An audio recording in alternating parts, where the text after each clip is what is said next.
Përshëndetje shikues të dashur të televizionit Syri Vizion dhe po ashtu podcastit Rinia. Por I takohemi kështu një tjetër të diele në këtë podcast ku le të themi pas disa të dielave, pas disa fytyrave, pas disa profesioneve të ndryshme që kemi sjellur tek ju këtu bashkë me prezantuesen apo të kështu bashkë prezantuesen Arsa Sarçini, sonte do të kemi një muzikant të re në moshë. E këtë do ja prezantoj Arsa. Arsa, përshëndetje. Përshëndetje për ty Endi, e përshëndetje edhe për të gjithë ju të dashur shikues që po na ndesin në këto momente në emisionin Rinia.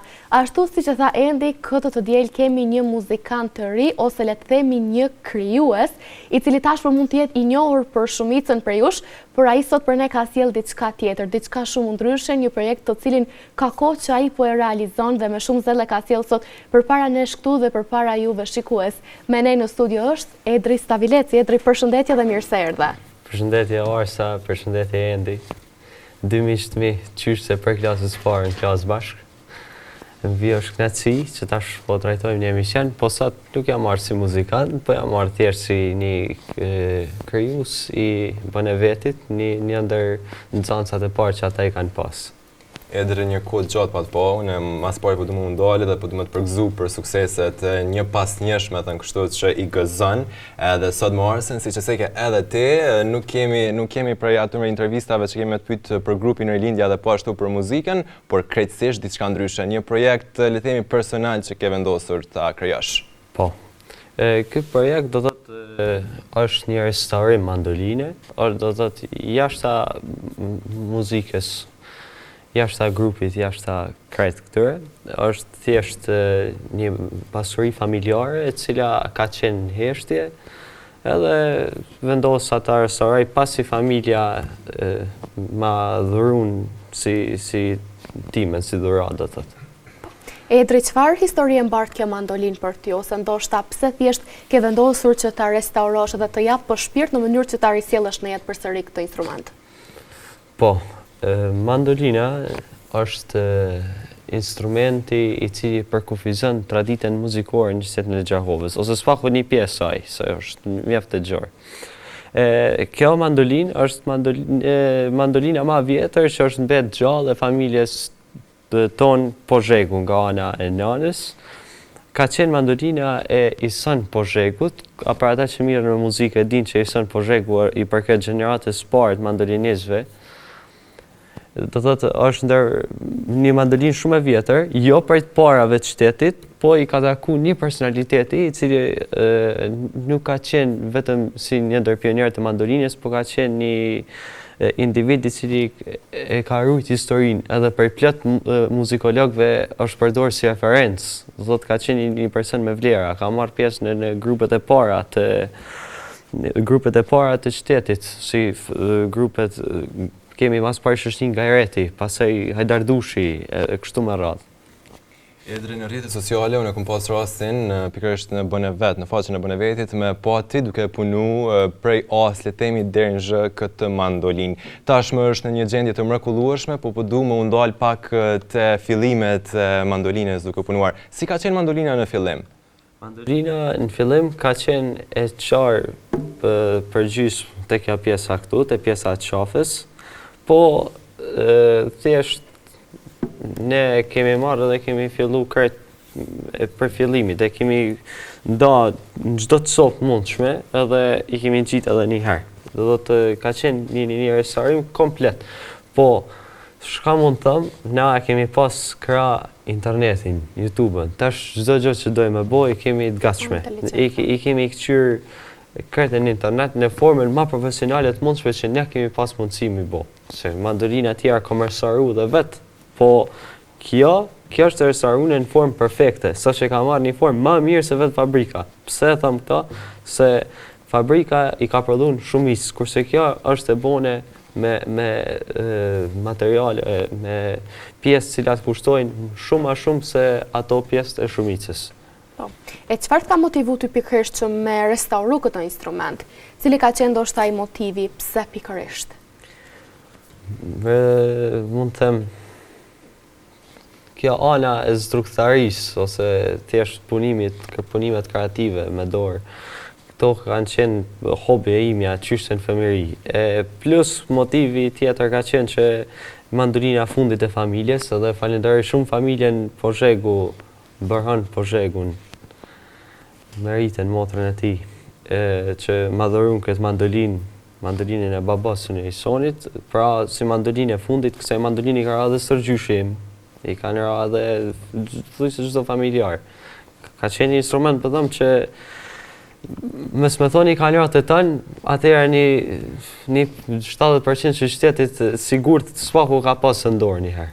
Mandolinën. E pikërisht pra, ne po flasim sot për periudhën e restaurimit, kohën e restaurimit. Tjetri me këtë mandolinë jeri kthyer në bonevet. Si ka qenë kjo periudhë? Ti e ceke vetë pak më herët që ka qenë shumë krijues, struktaria dhe kjo pjesa punimeve të dorës gjithmonë të kanë pëlqyer jashtëzakonisht shumë. Por tash ti e kthyer pas disa vitesh në bonevet, jo si nxënësja e asaj kohe, po tash edhe si një krijues. Si ka qenë kjo ndjenjë, kjo përvojë, emocion apo jo? Ky kthim ka qenë pak interesant se është bo pa qëllim, si me thonë nuk ka qenë e parapane ose që e ku mendu sa që sot po shkoj, po motra ime ka desht me i trashëgu disa prej aftësive të familjes tonë që thjesht me qenë pak ma kreative. Edhe kështu ajo po i njek disa klasa në bërë vetë. Një ditë të rësishme shkova me i marë edhe e pash më erdi nostalgji. Kam kry afër 15 klasa, kam marrë një aftësi të jashtëzakonshme për i bën e vetit. Edhe aty e pash një mundësi pse mos më shku edhe me gjetë. Edhe tash veç u kujtova, shka muj, dej mu kujtu ka dalë se kam i mandolinë edhe shkova si antar për një muje e diçka. Dhe bën e veti ma kanë hap derën pa vlerë monetare. Thjesht për dëshirë si rikthim unë një nxënës i vjetër, ndër ma të partë të tëre. Paka shumë e ceke që nashta Edri të ka marrë edhe pak kohë pa dyshim, ceke një muaj, po du me të pyet tash ma gjërësisht për me kriju një mandolinë me një rezultat kaq të jashtëzakonshëm, po besoj që pa dyshim ka marrë kohë, po edhe ke kaluar për disa sfida gjatë krijimit, po besoj. Cilat kanë qenë disa nga sfidat kryesore që ke kaluar gjatë krijimit të kësaj mandoline? Sfidat kryesore kanë qenë mandolina vjetër, ka pjesë vjetra. Pjesë e vjetra e nëzërshme me u zavendësu edhe shkajme i dut në këtë mandolinë vjetër me i marrë pjesë të reja edhe me mujtë pak si me i përpunu. Për shembull, është një pjesë e kësaj mandoline, ky rrethi këtu, ky rrethi i bardhë, kjo plastika, kjo është dut me u dizajnu me 3D printer, me programet posaçme, pastaj me u printu me 3D printer, me plastik posaçme, dhe e kemi nqitë këtu. Kjo pjesa këtu, do thotë ku vendosen tela. Kjo është dërgu te një profesionalist, edhe është rikthyer në këtë gjendjen e maparshme të vizhlueshme, se ka qenë gjitha e ndryshuar. Pjesë anash, kjo plastika e bardhë, kjo është e gjitha e gryne derisa është ardhur në këtë bardhën e vet që ka pas. Pjesa prapa këtu, çelësat i themi, këto janë gjitha të reja, po janë pak sa të modifikuar, ne kemi modifikuar bashku me miqtë e banevetit. E këtu që e rasin, ti falenderoj gjithë ata që më kanë ndihmuar me rikthyjen jetë këtë mandolinë, do thotë përveç antarëve të banevetit, antarëve edhe vetë punonjësve aty, që i specifikoj si pikë e parë Lumë Zhubi, e falenderoj shumë për ndihmën, Lavërim Cermiani, Lavërimi ka sa është ti e në saltë mekanike se ja kumë boka një pyetje e kumë gjotë, edhe gjdo antar tjetër të stafit. Po përveç atyre edhe Bestar Vulën e falenderoj shumë, edhe ajo shtartë më ka këshillu bukur disa pjesë që kam qenë mendime qysh me ja bo. Edri tash pas gjithë këtyre që të kanë ndihmuar edhe pas kësaj kohe që ndoshta ka kaluar një kohë le të themi goxha e gjatë dhe është dashur punë në mënyrë që mandolina të vijë përsëri në jetë në këtë formë dhe të jetë restauruar në mënyrë që të mund të përdoret përsëri, por ndoshta tash pas restaurimit, si kanë qenë ato emocionet kur e dëgjove për herë të parë mandolinën e restauruar?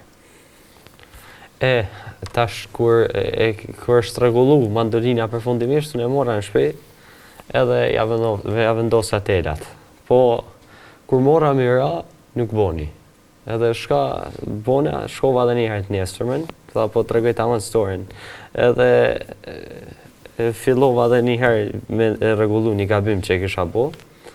Atë ditë, pastaj e vendosa telat edhe një herë s'dyti, edhe mandolina funksionej perfekt, po kur funksionej mandolina, i kisha një entuziazëm jashtëzakonisht madh, edhe shka bom, do thotë të dinë edhe ata që kanë qenë në bëne vetat në atë prezent, kemi knu boll, do thotë, kemi knu e i kumra, nuk e kum lëshu prej dorës, dhe sa u knaqja tamam, do thotë prej me e kuptova çfarë kisha bo, çfarë pune e kisha pas deri më tash.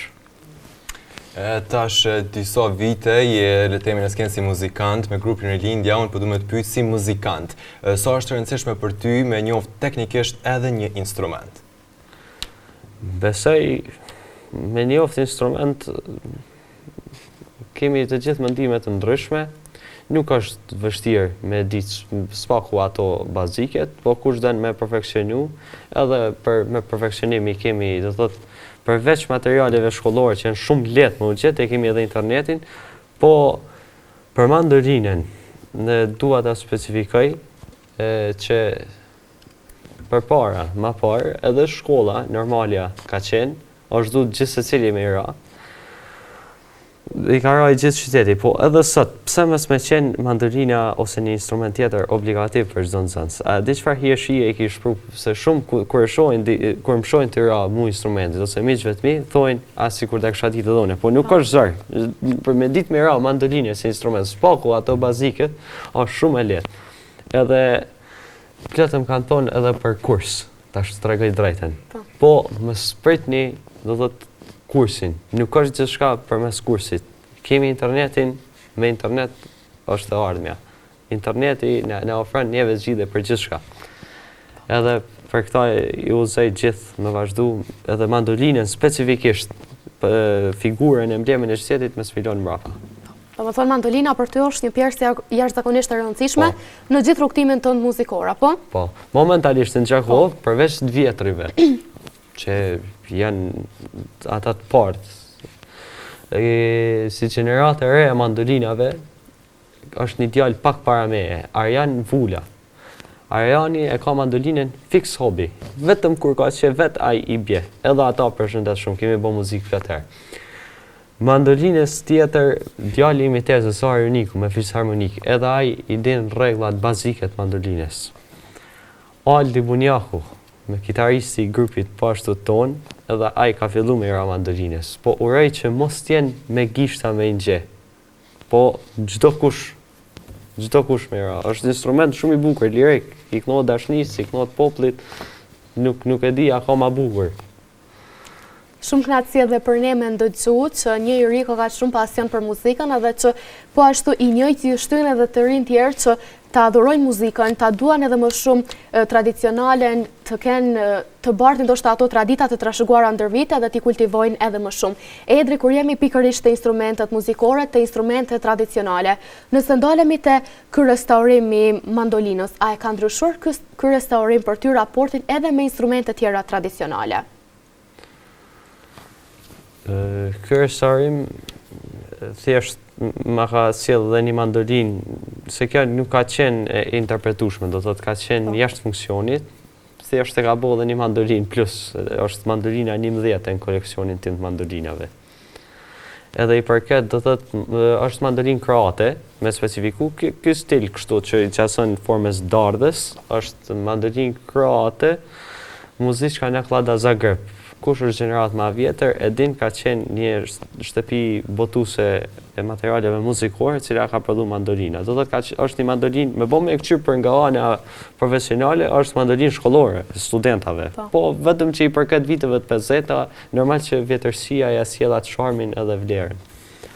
A mendon Edri ti, tashmë si krijuesi i kësaj mandoline, që krijimet e tilla, promovimet e krijimeve të tilla ndihmojnë edhe në le të themi trashëgiminë e muzikës kulturore?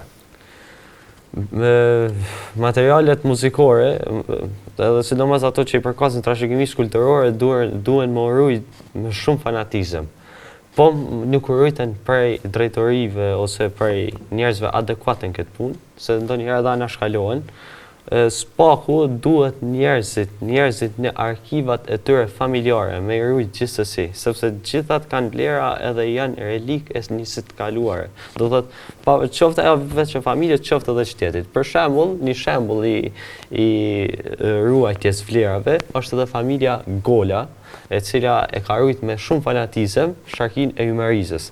Ashtu që është sharkia e Ymerizës, edhe qoftë mandolinë, qoftë çfarë do lloj instrumenti, cilën çdo shtëpi duhet më rrit me fanatizëm, se sidomos Gjakova na njihemi edhe kemi marrë rendin si qyteti i kulturës dhe traditës. Këtë nuk bën me lshu. Edri, këto mandolinë që ti e ke restauruar, tash ti thotë që është mandolina 11 në koleksionin tënd. Kjo do thotë që ke edhe 10 mandolina të tjera, të cilat i përdor ndoshta disa prej tyre për performanca të ndryshme. Por kur ndalemi tek mandolinat të cilën ti e ke restauruar, a planifikon që ta përdorësh ndoshta në performancat e ardhshme që ti do t'i kesh?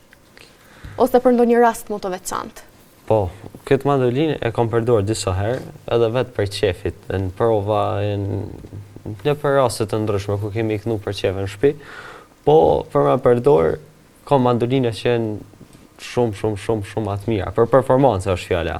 Po për prova, për aspektin tjetër, kjo është e mrekullueshme. Edhe thjesht me që është relikës kaluarës, unë këtë mandolinë e kisha lënë si më të veçantë edhe me rujt me një fanatizëm jo më përdor, se çdo instrument që përdoret, pastaj apet duhet më ardhi ditë për më restauru. Është e pashmakshme. Edri, folem pak a shumë për rëndësinë që ka kjo mandolinë për ty, por po ashtu në fillim unë të pyeta edhe për sfidat kryesore që ndoshta ke kaluar dhe ke hasë gjatë krijimit të kësaj mandoline. Unë po do të pyet tash në lidhje me ndonjë moment që do mbash mend gjatë krijimit të kësaj mandoline, apo të kështu gjatë restaurimit të kësaj mandoline. Po. Pas që restauru mandolina, pas që është restauru, se atë kishim një qasë humoristike shumë me gjatë restaurimit, po pas që është kriju, kur e mora mandolinën edhe shkova te familja Pozheku, unë e kisha sjell tani dhe kjo parë se më jap nuk ka lëshu tingull. Po. Këtë është ishte në gjendje të mrekullueshme. Edhe shkova te familja, interpretova një valle, ajo zoja e shtëpisë, ose me thonë, gruaja e Isan Pozhegut, vetë pronarët se mandolinë mund të them, aja u emocionu. Ai është momenti më i bukur, kur e pash që gruaja të ndjerit, e pa të thotë që mandolina që ka rikthy edhe është në gjendje të mirë. Po besoj që është një prej momenteve më të bukura që do të kam të mbetë shumë gjatë në mendje, për shkak që kur e shohim që, sepse kjo le të themi që është me të vërtet një pasuri e Gjakovës.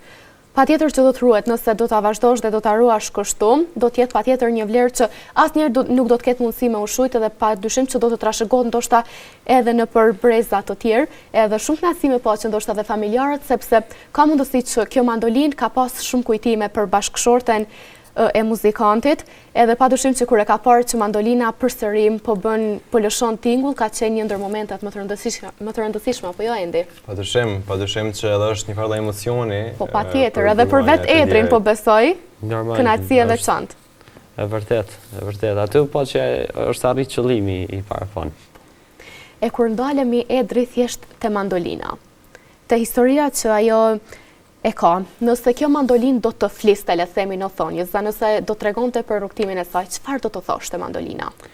Kjo mandolinë ka udhëtu në për plot shtetet e ish Jugosllavisë, në për koncertet e ndryshme. Kjo ka qëndru e shujtne, ja kanë pshel gojën për një kohë. Tash ka gojë praf, edhe flet. Kjo është kaq mund të thotë mandolina. Tash është ringjallë. Edhe apet që dritë më sy. Ka qenë një mandolinë që ka shëtit. S'ka shumë them, edhe apet ka më shëtit. Nuk e lojmë. Ne shumë të urojmë suksese në lidhje me këtë krijimin jashtëzakonshëm siç e ka në fillim të kësaj mandoline, po Edri tash po duam ndru pak temë dhe po duam kalu pak tek muzika, pikërisht tek grupi Rilindja, tash më shumë i njohur, ke qenë intervista të ndryshme në televizione të ndryshme dhe ke pas padyshim edhe ti shansën edhe mundësinë me u promovu ti edhe grupit që ke grupi Rilindja pikërisht. Unë po duam të pyet edhe jam interesuar me ditë në lidhje me planet e ardhshme të tua dhe të grupit Rilindja, cilat janë disa nga planet mund të na zbulash? shumë pyetje me vend. Në grupi Rilindja momentalisht ka plane shumë të mëdha për të ardhmen, edhe shumë për atyre planeve nuk I kemi tregu. Momentalisht, çka kemi bërë, I kemi qitë disa video kështu shumë spontane, që kemi bërë gjithatë brenda një ditës, po I kemi qitë ditë ndryshme. Po me thonë një plan, cilin e tregova edhe për vit të ri, por me e tregu pak më haptas. Po shpresojmë që para verës, nëse kemi përkrajen e duhur edhe nëse kemi motivin ne si grup, ta lançojmë edhe një album të ri. Nuk kanë fillu incizime, nuk kanë fillu xhirime, asnjë gjë nuk është bërë deri më tash. Thjesht prova. Nëse na arrijm me bë diçka, kjo është synimi jon. Para verës ta bëjmë një album që me mujt me e prezantu verës. E si e prezantojmë? Kemi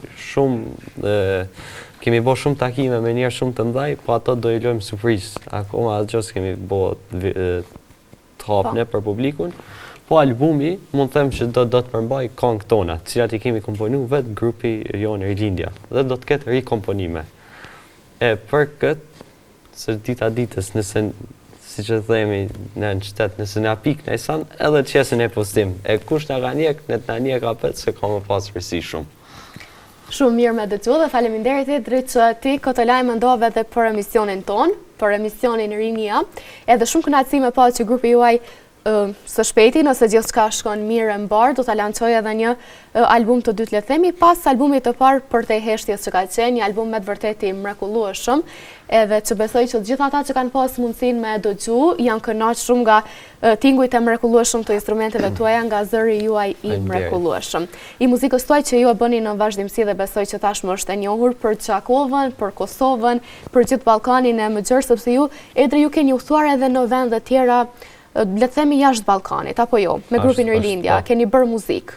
Po, kemi bërë muzikë në përplot vende, po specifikojmë Austrinë, cilin e kemi tregu, atje kemi kalu jashtëzakonisht bukur, urojmë që prapë në të ardhmen e afërt të shkojmë diku jashtë, po përsim ftesa, kemi shumë përmtime për me bërë muzikë jashtë. Momentalisht, aktiviteti ynë muzikor varet më shumë në Prishtinë, tash edhe Prizren e kështu. Brenda Kosovës e për qytetet të ndryshme. Edrin, pak a shumë fillim, para se më marrë në studio, planifikova me ta bëu edhe pikërisht këtë pyetje në lidhje me Austrinë. Ju keni marrë pjesë edhe në Austri, domethënë që zëri juaj ju ka dëgjuar aq gjatë deri në Austri dhe po do më të pyet se si erdhi ftesa, si ndodhi le të themi performanca juaj në Austri, duke qenë se është një vend goxha I largët edhe është padyshim sukses I madh që dëgjoni deri atje.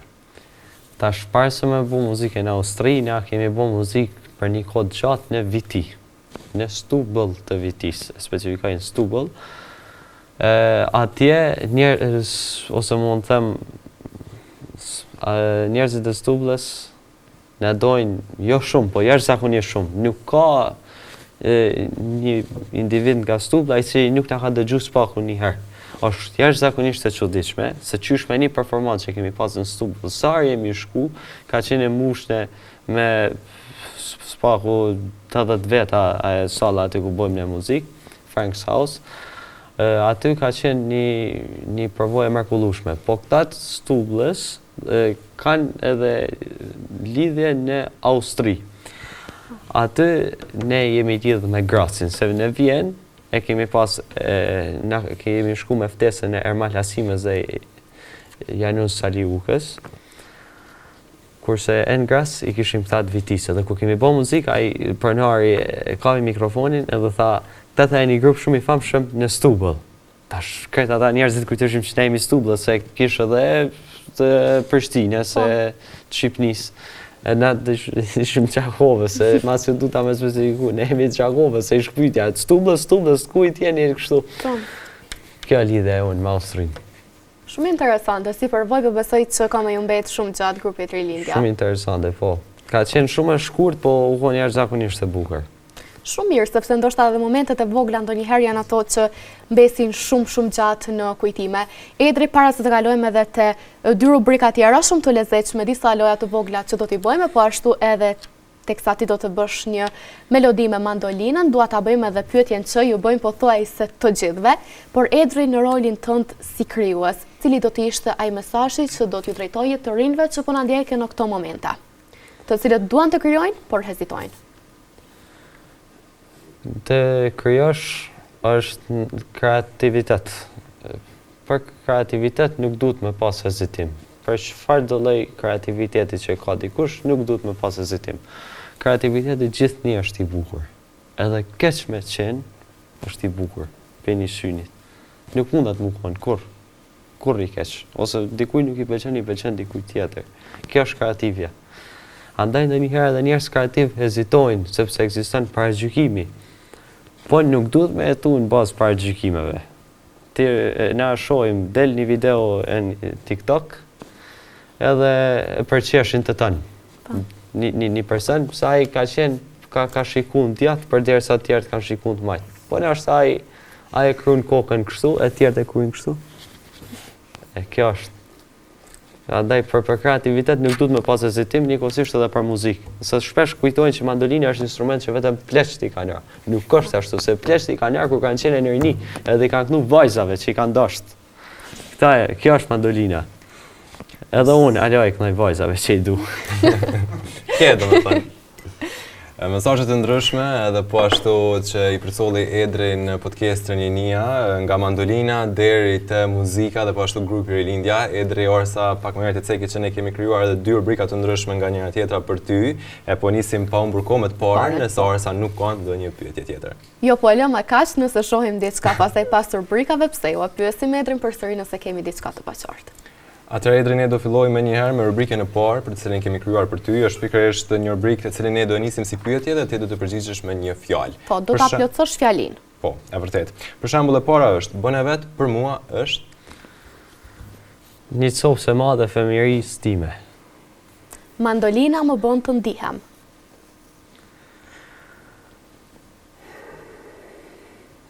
Kur nuk jam nervoz kur kam mandolinën në dorë, më bën të ndihem i lumtur. Ky projekt më mësoi. Mësoj që duna me pas durim. E kom nis për një javë, jam jetë një muj ditë. Muzika për mua është?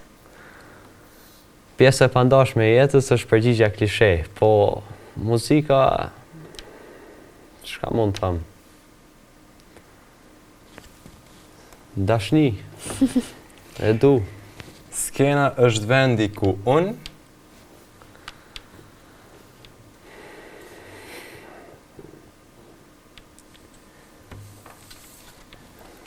me thonë, kam emocione, nuk kam kur emocione s'ken. Vendi ku e tregoj gjithë mundin që kam bo me mujtane. Restaurimi kësaj mandoline ishte?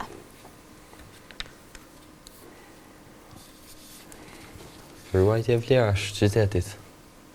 Kur krijoj muzikë, unë ndihem. Kur krijoj muzikë,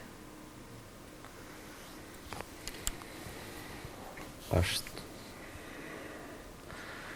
Nuk ka fjalë për këto pyetje, është interesant që si ku mendu kur bëj muzikë. Më konë nervoz mas shumë të në botë, në drënë disponimi, sa përjetaj një lej dashnie të brendshme, sa përjetaj një relax. Është muzika të bën me qajt, muzika të bën me një kongë, pas ke pas një pikë më shirë, dikush gëzohet që e ka lëshën, pja interpreton, dikush qanë, se është konga fëmijërisë, dikush ndjehet i dyshimt, se e ka një rast që i shkon me atë kongë, kjo është muzika, do të t'i ka gjitha ndjenjat, nuk kam përgjigje. Grupi muzikor Rilindja për mua është? Familja ime. Nëse do ta përshkruaja këtë rikthim me një fjalë, do të ishte? Jam ardhur në shtëpinë time. Dhe këtu përmbyllet rubrika e parë sa i përket pyetjeve. Edri e specifikoi në mënyrën më të mirë, ndoshta ndonjëherë edhe kur fjalët nuk flasin, thjesht ai pasqyrimi reflekton dashurinë e madhe që ti ndjen për muzikën dhe për çdo gjë tjetër që ka të bëjë me instrumente të ndryshme, me melodinë, me tingujt dhe me gjithçka. Edri, atë kalojmë tash te rubrika tjetër. Po, me kënaqësi. Rubrika e dytë do të jetë e vërtet apo mit. Unë dhe Endi do të lexojmë disa fjali në lidhje me muzikën dhe ti do të na tregosh nëse këto janë të vërteta apo mite. Mit do të thotë as po as jo. Mit le të themi që nuk e është pa vërtet. e vërtet e pa vërtet. Në rregull, u kryq. Restaurimi i instrumenteve kërkon vetëm njohuri teknike. Mit. Instrumentet e vjetra nuk mund të kenë tingull të mirë. Mit. Talent pa punë nuk të çon larg. E vërtet. Bone vetë është vetëm për teknologji dhe shkencë. Mit. Muzika tradicionale po humbet vlerën sot. E vërtet. E vërtet. Një projekt personal ka më shumë emocion se një projekt komercial. Edhe një herë këtë fundit? Një projekt personal ka më shumë emocion se një projekt komercial. E vërtet. Mentorët janë po as të rëndësishëm sa vetë talenti. E vërtet. Një instrument mban histori brenda vetës. E vërtet. Krijimtaria mësohet nuk lind vetëm me talent. E vërtet. Dhe rikthimi në një vend ku je rritur të ndryshon perspektivën. E vërtet. Dhe kështu mori fund edhe rubrika e dytë e kësaj loje, po unë nuk po du me ndal këtë rubrikën e intervistës së pyetjeve, po du me kalu edhe në një pyetje të fundit, sa i përket mua nuk di Arsa nëse kam pastaj, po du me të pyet Edri për muzikën moderne. Si e shet ti sot muzikën moderne të artistëve po ashtu të rinj, ku po shkon muzika sipas teje? Nuk po flasim për muzikën tradicionale, por moderne. Për moderne mu më pëlqen jashtëzakonisht shumë muzika moderne. Sidomos muzika rock e tanishme, ose muzika pop e disa artistëve të ndryshëm, cilat i kam favorit të do të preferu, e përdori fjalën shqipe. Ja dhurej jashtëzakonisht shumë për muzikën moderne. E preferoj zhanret të gjithmonë i kam preferu zhanret e rock. Hajde pop, ma tepër jo. Nuk jam hap të këto pjesë tjera. Për muzikën, anë se më pyetja për muzikën tradicionale moderne, s'pat këtaj përgjigje. Edri, ne folëm për muzikën. Folëm shumë në teori për muzikën dhe besoj që tash ka ardhur momenti që me mandolinën e restauruar ti të bësh një melodi për ne. A ke ndonjë melodi më për zemër që dëshiron që ta ndash edhe me të gjithë shikuesit që neve po na ndjekin në këto momente, edhe me mua dhe me Endin që jemi në studio, pikërisht me mandolinën e restauruar? Me mandolin ka shumë melodi botnore. Për zemër, unë i kam melodit cilat janë të vendit tonë. Po për me të regu se çfarë shtrirë të madhe ka mandolinën e për bot, do bëj një melodi botnore. Cilën e di. Hajde.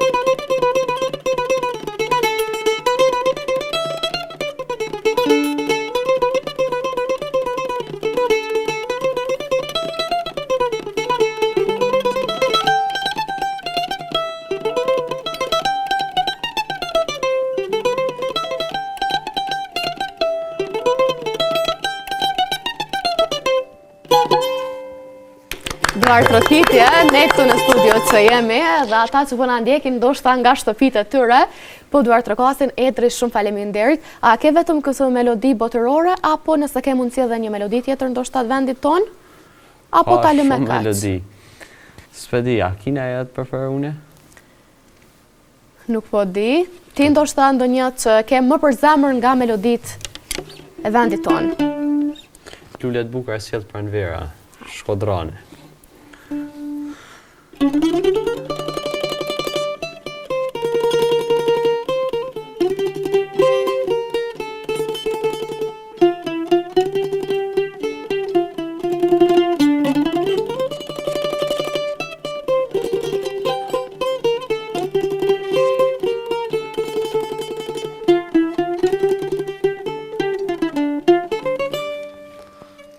Edhe një herë Duart Rokitje, Edri, shumë faleminderit. Faleminderit shumë për meloditë e mrekullueshme që sjellin në podcastin e Nia, po edhe për shumë detaje, sidomos ato ekskluzive të grupit Rilindja dhe po ashtu për planet e ardhshme që ndave me ne sot. Pa tjetër, faleminderit shumë Edri, faleminderit që me vete thole edhe mandolinën e restauruar, të cilën të kanë ndihmuar ndoshta shumë persona ke qenë i vetëm në punë, por me shumë përkrahje, le të themi, apo jo? Bënë veti ta ka mundësuar me të vërtet një përvojë të mrekullueshme, apo jo? Unë me bënë veti një mora vesh ata me ma hap një sallë, po ata përveç sallës mi lanë edhe miqtë e mi aty, për këta jam shumë falenderues. Edhe ne jemi falendërues padyshim që erdhe sot në studio dhe që ndove si thash më herët detaje të ndryshme rreth muzikës tënde. Nëse nuk ke ndonjë mesazh për fund, faleminderit shumë, përndryshe siç e thash më parë, ju jeni miqtë e mi, si pikë e parë, ende më ka thirrë shumë amati në studio, po i thash ende ta ruajmë se në të ardhmen ka më konë diçka shumë më interesante edhe besoj nështë lëm pak më interesante. Edhe në moment parë që e bom, unë i lajmërova se si jo endit, po kështu. Faleminderit shumë. Faleminderit, me të vërtet një emision i mrekullueshëm, sidomos tek rubrika pyetjeve. Nuk jam i vetmi që më keni vunë siklet, po e kalova mas mirë. Nuk e vrejt fare që e siklet. Shumë faleminderit Edri që ka qenë sot pranë nesh. Faleminderit edhe për jush. Faleminderit Arsa dhe ty, ishte kënaqësi me të vërtet me Das Kenen, me një mik tonin të vjetër, siç tha edhe Edri, nga klasa e parë gati 9 vite së bashku.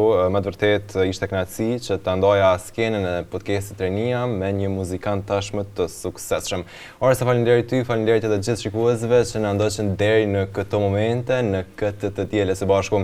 Ne ju premtojmë si çdo të dielë tjetër, edhe për të dielën e ardhshme, një tjetër të ftuar, të mrekullueshëm me një profesion krejtësisht ndryshe që nuk e kemi pas ndonjëherë.